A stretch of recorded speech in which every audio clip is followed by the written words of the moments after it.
अस्सलाम वालेकुम। Free English language course का चैप्टर 71 है। इसमें हम प्रेजेंट परफेक्ट कॉन्टिन्यूस पढ़ाएंगे।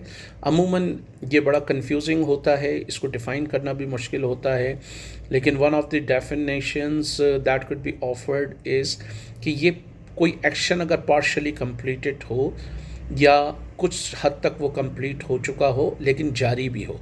जैसे अगर मैं ये कहूँ कि मैं सुबह से फ़ाइलें चेक कर रहा हूँ, तो इसका मतलब है मैंने कुछ फ़ाइलें चेक कर ली हैं, लेकिन फ़ाइल चेक करने का अमल अभी तक मुकम्मल नहीं हुआ है बल्कि चल रहा है, इसलिए इसको परफेक्ट कॉन्टिन्यूस कहते हैं। जैसे I been checking files since morning. अब इसमें दो अहम वर्ड आते हैं, सिंस और फा। इसके इस्तेमाल को समझने के लिए सबसे आसान तरीका यह है कि जहाँ आपको टाइमिंग गिननी पड़े वहाँ पे फार आ जाएगा, जहाँ पे टाइमिंग आपको गिननी ना पड़े वहाँ सेंस आ जाएगा। जैसे मैं कहूँ मैं सुबह 9 बजे से क्रिकेट खेल रहा हूँ और अभी शाम के 7 बजे, तो आप फिर सुबह से टाइम गिनेंगे 10, 11, 12 और 7 बजे तक अगर 10 घंटे हो रहे हैं। लेकिन अगर आप डायरेक्ट ही कह दें कि मैं 10 घंटे से काम कर रहा हूँ, तो अब आपको टाइम गिनना नहीं पड़ेगा। तो अमूमन आसानी के लिए since my childhood, since 4 o'clock, since morning, since Monday, since 2013, since April, इस तरह के उसमें सिंस लगा लेंगे। और फॉर के लिए for 2 months, for 2 years, for 2 weeks, for 2 minutes। तो जहाँ भी काउंटेबल नाउन होगा, मसलन जो चीज़ आप काउंट कर सकते हैं, उसके लिए आप फॉर लगाएंगे। इसका फार्मूला क्या होगा जाएगा, subject plus have been plus first form of verb plus ING plus object, ये आई यू वी दे के साथ लग जाएगा।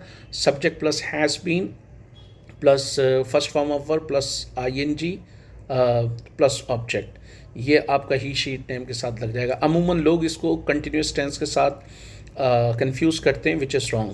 तो आप कहेंगे मैं 2 साल से क्रिकेट खेल रहा हूँ, I have been playing cricket for 2 years, या मैं 2 साल से मेहनत कर रहा हूँ, I have been working hard for 2 years. So I have been working hard for 2 years.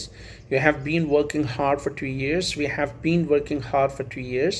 They have been working hard for 2 years. Aslam and Arif have been working hard for 2 years. She has been working hard for 2 years and he has been working hard for 2 years. और इसमें अब अमूमन लोग क्या गलती करते हैं, लोग ये कहते हैं कि I am living here for 2 years, which is wrong. They should have said I have been living here for 2 years, क्योंकि परफेक्ट कॉन्टिन्यूस में क्या है कि काम कंप्लीट भी हो गया है लेकिन जारी भी है, या पार्शली कंप्लीट हो गया और जारी भी है। अगर आप कहें मैं 10 साल से यहाँ रह रहा हूँ, तो इसका मतलब है 10 साल तो मुकम्मल हो गए, लेकिन जुमले में कहीं ये पता नहीं चल रहा कि आपने वहाँ रहना बंद कर दिया है। जब आप इसका नेगेटिव बनाएंगे तो हैवंट बीन और हैजंट बीन हो जाएगा। I haven't been living here for 10 years, I have been living here for 15 years। अब आप इसको सारे जुमलों से कनेक्ट कर सकते हैं जो अब तक हमने पढ़े।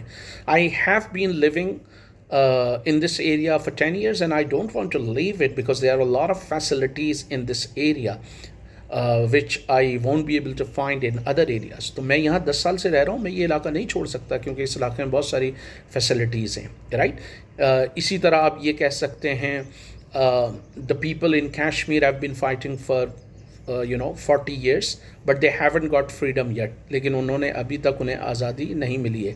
He has been working hard for 2 years, वो 2 साल से मेहनत कर रहा है, but he hasn't got any good grades yet, लेकिन अभी तक वो अच्छे ग्रेड हासिल नहीं कर पाया है या अभी तक उसने अच्छे ग्रेड हासिल नहीं किए हैं।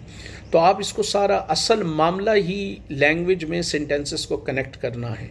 जितना ज़्यादा आपको कनेक्ट करना आएगा उतना बेहतर होगा। सवालिया में हम क्या करेंगे, have plus subject plus been plus first form of verb plus ING plus object, ये फार्मूला आईयूवी के साथ आ जाएगा। Has plus subject plus been plus first form of verb plus ING plus object, ये ही शीट नेम के साथ आ जाएगा।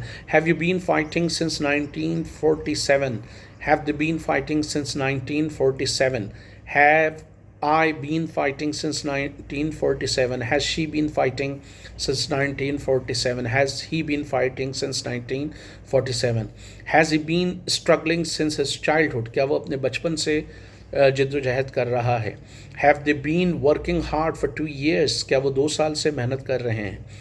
yes में yes I've been working hard for 2 years, no I haven't been working hard for 2 years। इसी तरह आप इसकी प्रैक्टिस करेंगे बिल्कुल। Have Has she been fighting for 3 years? Yes, she has been fighting for 3 years. No, she hasn't been fighting for 3 years. सवालिया इनकारियों में क्या करेंगे आप? haven't और hasn't लगा लेंगे, बकिया फार्मूला सेम रहेगा. haven't plus subject plus been plus first form of verb plus ing plus object. hasn't plus subject plus been plus first form of verb plus ing plus object. haven't I been working hard for 3 years? क्या मैं 3 साल से मेहनत नहीं कर रहा? ठीक है. उसके बाद ये हम 2 चैप्टर और पढ़ेंगे. उसके बाद मैं आपको बताऊंगा टॉफिल के स्ट्रक्चर्स और हमारी ग्रामर का स्ट्रक्चर चेंज होंगे और हम ये देखेंगे किस तरह हम सेंटेंसेस को मिक्स कर सकते हैं, किस तरह उसको टॉफिल, आइल्स और दूसरे जो स्टैंडर्ड टेस्ट होते हैं GRE, GMAT वगैरह, उसमें जो अंग्रेज़ी के सेक्शन होते हैं कैसे उसको कर सकते हैं. तो ये आपका चैप्टर 71 था. चैप्टर 72 के साथ हम हाजिर होंगे.